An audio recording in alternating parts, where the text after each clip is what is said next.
Vanakkam, press media எல்லாருக்கும் வணக்கம். Ajay sir, I have never gotten proper opportunity to thank you.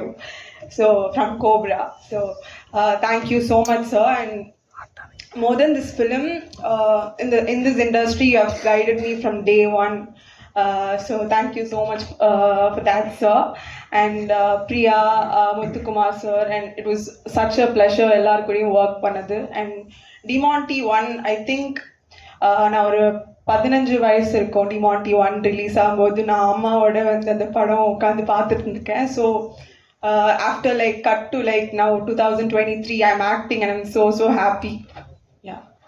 So happy about that. And Demonte 1 வந்தப்போ like it was all around like it had so much of buzz. So அதே மாதிரி டிமாண்டி 2க்கும் உங்க love and support கொடுப்பீங்கன்னு நம்புறேன். Do watch it in theaters. Thank you. Thank you Meenakshi. வந்திருக்க எல்லாருக்கும் வணக்கம். ரொம்ப thank you வந்ததுக்கு.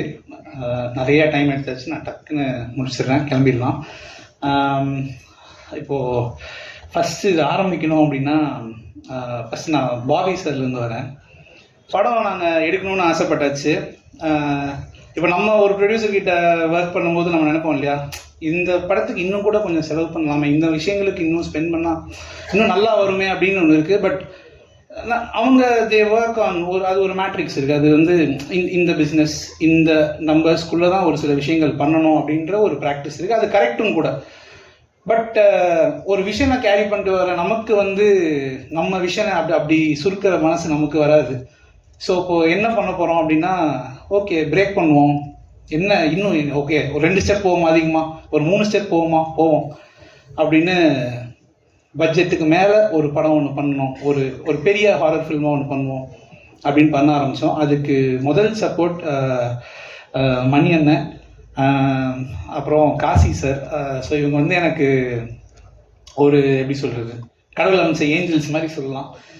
ஸோ என்ன ஒரு பிளைண்ட் ஃபெய்த்தா என்ன அப்படின்னு தெரில, பட் பிளைண்டாக நம்பினாங்க. நீங்கள் பண்ணுங்கள் சார் பார்த்துக்கலாம், நீங்கள் பண்ணுங்கள் சார் பார்த்துக்கலாம் அப்படின்னு. ஷூட்டில் எல்லா நாளும் மணி அண்ணன் வந்து ஸ்பாட்லேயே நின்று, அது மாதிரி அவரோட வீட்டு ஃபங்க்ஷன் நடக்கும்போது ஒருத்தவங்க எடுத்து போட்டு செய்வாங்க இல்லையா, அந்த மாதிரி ஒன்று பண்ணி. ஸோ ரொம்ப தேங்க்ஸ்ண்ணே, காசி சாருக்கு ரொம்ப தேங்க்ஸ். அப்புறம் நம்மளும் சேர்ந்து இதில் வந்து ப்ரொடக்ஷனில் இன்வால்வ் ஆகும் அப்படின்னும் போது ஒரு ட்ரீம்லாம் இருந்துச்சு. என்றைக்காவது ஒரு நாள் நம்ம வந்து ஒரு ப்ரொடக்ஷன் கம்பெனி ஆரம்பிப்போம், நம்ம படங்கள் பண்ணுவோம். அப்போ வந்து எங்கள் தாத்தா பேரில் கம்பெனி ஸ்டார்ட் பண்ணி எங்கள் அப்பாவை ப்ரொடியூசர் ஆக்கி பார்க்கணும் அப்படின்னு ஒரு ஆசை. ஸோ அது வந்து நிறைவேறிச்சு. தேங்க்யூ ராஜ்குமார் சார், இந்த படத்துக்கு நீங்கள் ப்ரொடியூசராக இருந்ததுக்கு ரொம்ப தேங்க்ஸ். அப்புறம் தென் திடீர்னு ஒரு நாள் வந்து படம்லாம் ஆல்மோஸ்ட் ஷூட்டிங்லாம் முடிஞ்ச டைமில் ஒருத்தவங்க வந்து இந்த மாதிரி மனோஜ் சார்னு ஒருத்தவங்க வந்து உங்களை மீட் பண்ணணும்னு சொல்கிறாங்க, ஜஸ்ட் மீட் பண்ணுறீங்களா, நம்மக்கிட்ட படத்தை பற்றி ப்ரெசென்ட் பண்ணுறதுக்கு என்ன இருக்குது அப்படின்னு கேட்டாங்க. நான் வந்து இல்லைங்க, ட்ரெய்லரே ஒரு ரஃப் கட்டாக தான் இருக்குது, அப்புறம் ஒரு சில சீன்ஸ் இருக்குது, நீங்கள் காமிக்கிறீங்களா, அவங்க வந்து உங்களை பார்க்கணுன்றாங்க இந்த படத்தோட பிஸ்னஸ் பற்றி. யார் மனோஜ் சார் அப்படின்னு கேட்டேன். மனோஜ் சார்னு ஓகே மனோஜ் சார் நமக்கு தெரியும், இப்போ எதுக்காக அப்படின்னா அது பிஸ்னஸ் விஷயமா, ஓகே அப்படின்னு நம்மளை கண்ணை கட்டி கூப்பிட்டு போகிற மாதிரியே கூப்பிட்டு போனாங்க. போய் மனோஜ் சாரை மீட் பண்ணி இதெல்லாம் காமிச்சேன். மனோஜ் சாருக்கு ரொம்ப பிடிச்சிருந்துச்சு. இந்த மாதிரி ஒரு கம்பெனி இருக்குது, ஒருத்தர் இருக்காருன்னு ஒரு திரைக்கு பின்னாடி ஒருத்தர் ஒளிச்சு வச்சு கொஞ்ச நாளைக்கு பேசிக்கிட்டு இருந்தாங்க. யார் அந்த ஒருத்தர்னு தெரில. அப்புறம் எக்ஸைட் ஆகி நிறைய விஷயங்கள் பேச ஆரம்பிக்கும் போது தான் இந்த மாதிரி இப்படி ஒரு கம்பெனி, இந்த கம்பெனி வந்து பாபி பாலச்சந்தர்னு ஒருத்தவங்க இருக்காங்க, அவங்க வந்து பண்ணுறாங்கன்னா நான் உடனே இம்மீடியட்டாக போய் கூகுளில் சர்ச் பண்ண ரிசல்ட்டு பேஜஸ்லாம் போய்கிட்டே இருக்குது. ஐயோ இப்படி ஒருத்தர் வந்து இப்போ இங்கே வரப்போகிறாரா, இந்த மாதிரி என்ன ரீசன் அப்படின்னு பார்க்கும்போது அவருக்கு ஃபிலிம்ஸில் இருக்கிற ஒரு பேஷன், அவர் இந்த பிஸ்னஸ்குள்ளே வென்ச்சர் பண்ணணும்னு ரொம்ப நாளாக ஆசைப்பட்ட ஒரு விஷயம். அவங்களோட ஃபஸ்ட் ஃபில்மாக இது இருக்கணும்னு அவங்க ஆசைப்பட்டு இதை இன்னும் பெருசாக ரீச் பண்ணணும் போது நான் ஃபஸ்ட்டு சொன்னேன் இல்லையா, இப்போது எவ்வளோ நம்ம உடச்சிட்டு போக முடியும் அப்படின்ட்டு போவோம். 2 ஸ்டெப் போவோமா, 4 ஸ்டெப் போவோமா, 6 ஸ்டெப் போவோமான்னு போனோம்.